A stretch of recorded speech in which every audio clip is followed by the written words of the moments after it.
Hi, Jeremy here, Modern Vitality. In today's video, sex drive and libido changes with reactivated Epstein-Barr virus, we're going to be talking about sex. Okay, it's a grown-up conversation. So with these complex chronic conditions, oftentimes we have a lot of low energy amongst other symptoms. And when we start to lose our energy, our vitality, one of the things that often gets lost as well is our sex drive. Okay, it can just kind of disappear or wilt or fade. However, that's the majority, but however, there are some cases where it actually ramps up even more than ever. And I'm going to talk about both of these situations and how you can rebalance it so that you can start to get this part of your life back. All right, let's get started.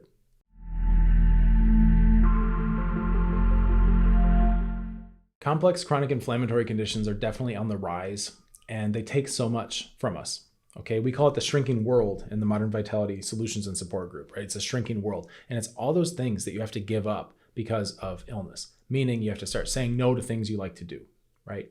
And sex, right? Having a healthy sex life, that's one of those things where, it can take that as well. And within the context of a relationship, especially a long-term relationship, this can be pretty damaging because people in relationships, they communicate with each other in various ways. They have these idea of love languages, right? And some people, physical intimacy is a very strong way to communicate love, to make sure that the relationship is strong. And so there can be a lot of mental gymnastics that happen, and sometimes, communication issues and weird fights, and people start getting all kinds of subconscious ideas about, jealousy or inadequacy. There's a lot of stuff that happens within a relationship when the sex drive just goes away. Okay, so when these conditions come in and we get inflamed, there is a reason why there may be libido changes. And this can be helpful if you have a partner or a spouse. You may want to show them this video or at least open a conversation with them where you start talking about these things so that you can start to relate and connect on a different level. Okay, I'm not a relationship counselor.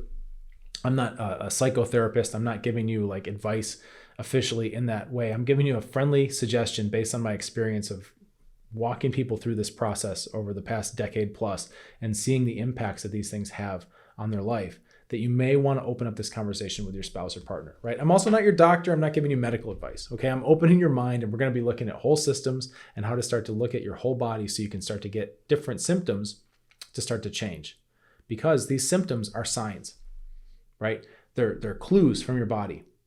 Low sex drive means something. Your body is telling you something. We need to listen to it, right? That's part of my job, is to interpret that, to read that language and help you learn to read that language yourself. So it can be detrimental to relationships, right? Where all of a sudden people start to feel like they're drifting apart a little bit, or like, my spouse has a complex chronic inflammatory condition and their sex drive is really low, and I'm worried it's because they don't love me anymore, right? People project and put all kinds of stuff on there. So I would suggest communicating, right? If you know this is happening to you, and I'm getting this out of the way now because it's important, and I don't want to forget to say this in this video. If you know this is something happening to you, do your best to reach out within your relationship and say, hey, I'm aware of this, right? And I know you're aware of it too. And here's what's going on. It's nothing to do with you. It's my body. And here's what's happening. And this is what I need to listen to right now. Okay. So that will help. That'll take a lot of the pressure off of the relationship so that you can then focus on healing yourself, which is going to then reward the whole relationship. Okay. And then the other side is, if the libido gets crazy high, then sometimes people will, have extramarital affairs, right? They'll do all kinds of risky behavior. They'll do all these things, and it's actually quite biological. All right. So I'm going to talk about all this and more. We're probably going to get into some taboo and nuanced territory, but bear with me. If you're familiar with my work, then you know that I'm not really afraid to go to these places, because I think ignoring this stuff is a disservice to you on your healing journey. So here we go. If you look at your immune system, right, first, which, by the way, if you've been around my world for any length of time, stages 1, 2, 3, 4 in order. That's the way to start to repair your body and start to get rid of a lot of these problems that it's having, right? Stage 1, immune system. If you're inflamed, oftentimes you're inflamed because of hidden pathogens, right? Cooties, yucky things, okay? Whether it's viruses, bacteria, fungi, whatever, right? Whatever's going on, mold spores, there's something in your body that shouldn't be there, right? We all get exposed to these things. We're all alive. It happens to all of us. They could be inert substances like heavy metals, microplastics, right? It could be something that you got from medical intervention, something injected into your body that doesn't belong there, that's not sitting well, right? Which I can't speak too much on this platform about these things. That's why we have our own separate group where we can talk openly, but you get my point. There's a lot of things that come into our body that don't need to be there. And now our immune system has to hunt it down and deal with it, right? That can be messy. That can cause a lot of inflammation. And one of the things we have is a protective mechanism. This is so cool, right? In our subconscious, the subconscious you have to respect, right? Because our body is constantly communicating with itself all the time, whether our conscious mind is privy to the conversation or not, right? Whether we're let in or not, it's happening. And our immune system and our subconscious are communicating. And when there is a lot of inflammation, which is usually a sign you've got pathogens and other things, right, that don't belong there, it makes your immune system feel like I'm getting inundated, I'm getting overrun with invaders. Okay, so what we need to do is we need to start to retreat from the outside world a little bit. Does this sound familiar, right? We need to start limiting our exposure to other sources of potential pathogens, meaning saying no to things, right? One of those things is other people, because other people carry germs, right? Which is normally fine. I'm a big advocate of, getting my kids out there and getting their hands in the dirt and getting them around other kids and letting them have a runny nose and a fever, like all these things that our bodies need to strengthen up the immune system, right? Except for when the immune system's already overburdened. That's a different deal. Just like I'm a big fan of training my body and doing weird things with my feet so that my ankles learn different ways to have balance, right? And I'm strengthening up my ligaments and my tendons and all that. But if I had a broken ankle, I wouldn't be doing all that stuff. I would be working on healing it first to get it to that level. It's the same thing with the immune system. If the immune system, I don't want to say broken, right? Because it's like, that's a curse, right? But if the immune system's like broken, meaning it's bogged down, it's inflamed, it's smoldering, it doesn't know what to do next, and you've been in this state for a long time, right? It doesn't need more challenge. It doesn't need more people, more germs, right? It needs specificity. It needs interventions that actually dial it in so it can finish the job it started and then get on to the next thing. However, right, this all goes into our subconscious and we start, I don't know, I don't want to be around people. We start to become even more introverted. Okay, it happens. And that can really be painful because a lot of us enjoy, even those of us who identify as introverts, which I'm there with you, right? But we enjoy being around other people that are easy to get along with, right? We enjoy social interactions when it's like low friction, right? It's just like you hit a certain threshold where it's like, I don't want to be around anybody, because you guys are high maintenance. And I've become an introvert now because I don't have energy and bandwidth to deal with all that, right? That's the same thing your immune system's doing. I don't want to be around other people. They got a lot of germs. I don't have the bandwidth for it. I'm trying to heal my own thing, okay? And what's one of the most intimate, close encounters we can have with another germy body, right? Sex. So of course, you're having a subconscious dimming down of the sex drive. It's a protective mechanism. Think about that.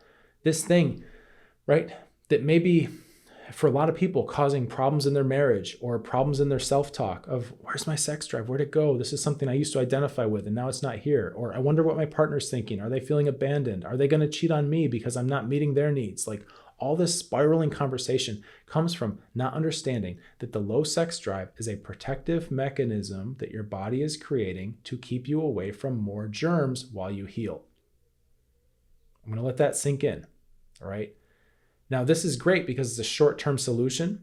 It's built in, it's automatic. It just becomes a problem when these conditions start to stretch into years, months, decades, whatever. It's a long time now. And all of a sudden you're going, hey, I haven't had the sex drive in 20 years.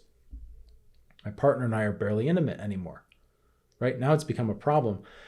That's because we don't have the right interventions going yet on your stage 1 immune system to get this stuff cleared up. It's really quite fascinating.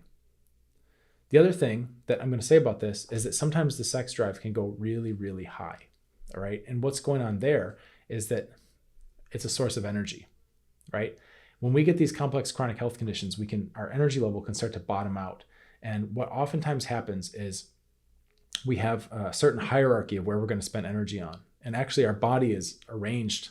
This is a tangent, but I find it interesting. Our body is arranged from the top down in terms of priority, meaning our brain at the top has to be alive to keep us alive. That's the deal. And then as we go down, the next level of urgency is like the heart and the lungs, right? We need to have our heart and our lungs working to keep us alive for the next 3 seconds, 5 seconds, 2 minutes, right? The immediacy, like if my brain stops working right now, I'm dead right now. If my heart stops working right now, I'm dead in a minute or two. You see, it's stretching out. And then we have our digestive organs, which we need to have those to keep us alive for the next days, weeks, whatever. If I don't eat anything, I can go like a month, right? So instant death, immediate death, dead in a month, right? And then we have further down, eventually we get away from the brain and we get to the reproductive organs, right? They're like all the way down. So when we look at how our body's going to allocate energy, it turns things off from the bottom up. You could see that in general, right? Moving that way. So it starts to lose function from the bottom up. When you have a budget, an energetic budget, right? You make budget cuts of the least important things for immediate survival. So that's what the body's doing, is turning off that libido, right? It's a fail-safe mechanism. It has us like where we can, avoid germs that way. And all, there's a lot of things to that, right? And it takes energy to have sex. That's part of it, right? Our body's got to be able to produce the right fluids and hormones and all that to get it going. Understandable, right? It didn't make the budget because energy's low. Okay, that's one. But what also can happen is that people sometimes will use that, right? The actual act of excitement around intimacy, especially with a new partner, right? To create energy to draw off of. Now, the similarity to this is when college kids will wait and cram for an exam. Okay, give me a deadline, and then I stay up, pull an all-nighter the night before because the deadline's coming, and that urgency gives me the adrenaline to get the energy to then write that long paper. And even though it's bad for me to stay up all night and do this, right? I use that deadline as my adrenaline source, and I ride the adrenaline to get the work done. Okay, now adrenaline's not the fuel for long-term work, right? Adrenaline's not a long-term fuel. It's like starting a fire with gasoline, right? You need to have, if you're going to start a fire, you need to have like newspaper and cardboard and kindling and all that. Do it right? You can't just pour gas on something because eventually it burns out, and then it's, if you didn't build the rest of the fire, there's nothing to burn. So adrenaline works like that. And just like college kids waiting until that deadline's coming and then riding the adrenaline to get the work done, right? As opposed to just steadily putting in the time. We have the same thing where people can use, like if they have a complex chronic inflammatory condition that's dropped their energy level down, they can actually use sex as an adrenalizing function, especially sex with like new partners, which sometimes people will do this and their marriage falls apart, it's actually more common than you think. And I'm not here to vilify it. There's no judgment, right? It's not, I'm just saying clinically, this is what's underneath that behavior. This is the subconscious biological driving force, is that new people, flings, like all this stuff, sometimes drug use, like all this kind of stuff gets the adrenaline going. It's exciting. And that's sometimes the only way we can get any energy at all. Otherwise, it's like we're exhausted. So people find that as a way to self-medicate. So even though the libido tries to dim itself down, you can manually override that and put yourself in especially like novel and risky situations, right? Especially sexually. And then that will spike that up, right? Which gives you this feeling of energy, even though it's just as temporary as pouring gasoline on, a rock and trying to have a fire that way, right? It's going to burn for just a second, and then there's nothing under there, right? So this is why that's happening. I hope this is helpful for you to understand. And again, in this world here that I've created, these taboo topics need to be opened up with empathy and curiosity. And this isn't judgment, shame, whatever else. This is a place to come and learn why these things are happening. So if the libido is getting low, that's normal with these. And we know why now, because we're trying to sequester away from other people and we're running out of energy as it is, right? We have energy for immediate survival, not long-term reproduction. That's what's happening. And we're trying to stay away from germs, right? And then number two is that if we are starting to do riskier things and like doing all this like sexual exploration, or the libido feels like it's just skyrocketed, that's one of the reasons why, is that we're hacking into that to try to get some adrenaline to live off of. Okay, so this is important to understand. Now, what I've noticed from the people I've worked with is that when we work through this process systematically of going, okay, we're going to take the immune system, we're going to focus on that, we're going to emphasize that, we're going to work on getting the pathogen load down, we're going to work on getting the immune specificity, meaning that your immune system gets cleaner about what it's attacking, right? So not boosting it and causing autoimmune issues, and not suppressing it and just letting everything just stay in there, right? You actually get this thing specified, immune specificity. You can look this up. It's a great term. And get that happening. Now you can move into stage 2, where you work on your digestion, and now you're absorbing your food better. You're getting more energy from your nutrition, right? And then stage 3 is where we start working on neuroadrenal, where now all of a sudden our nervous system is communicating with the rest of our body in a cleaner way because we have more space, because we're not so stressed, because we're feeling better. And then number 4 is blood circulation, where we start to turn up the circulation to the smaller parts of the body like the fingers and toes, right? If you have cold hands and cold feet, you have poor blood circulation, right? So we start to get those warmed up. But what else happens when the hands and feet warm up? The brain gets more blood, the genitals get more blood, right? Everybody's a little more alive.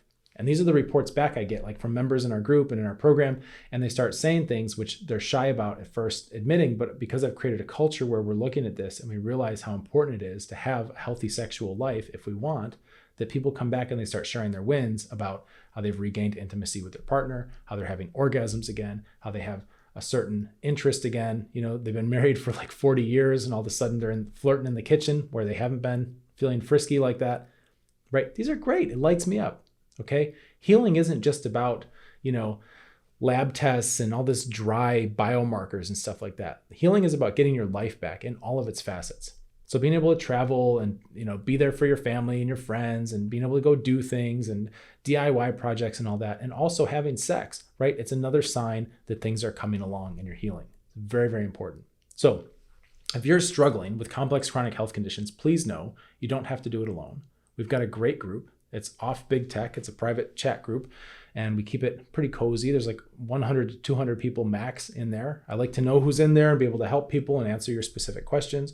We've got a whole vault of interactive videos, things that I don't put on YouTube. They're just for our guests and members of our group that'll help you get sorted out on what your next steps should be. You can learn more about the specific types of herbs we use, breathing exercises. You can basically ask me anything in there. It's a great place. Everybody's very positive.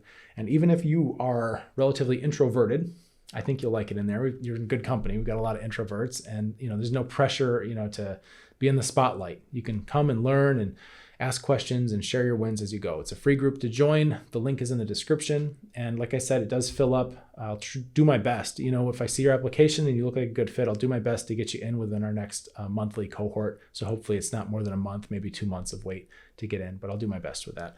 And in the meantime, you might consider subscribing to this channel so you can get more helpful health information like this video, right? Instead of binge watching Netflix or some other programming, right, to keep you consuming and scrolling, you could actually be learning things to help your body heal and have a bigger impact on getting your life back. That's my hope for you. All right, let's get you feeling better. Cheers.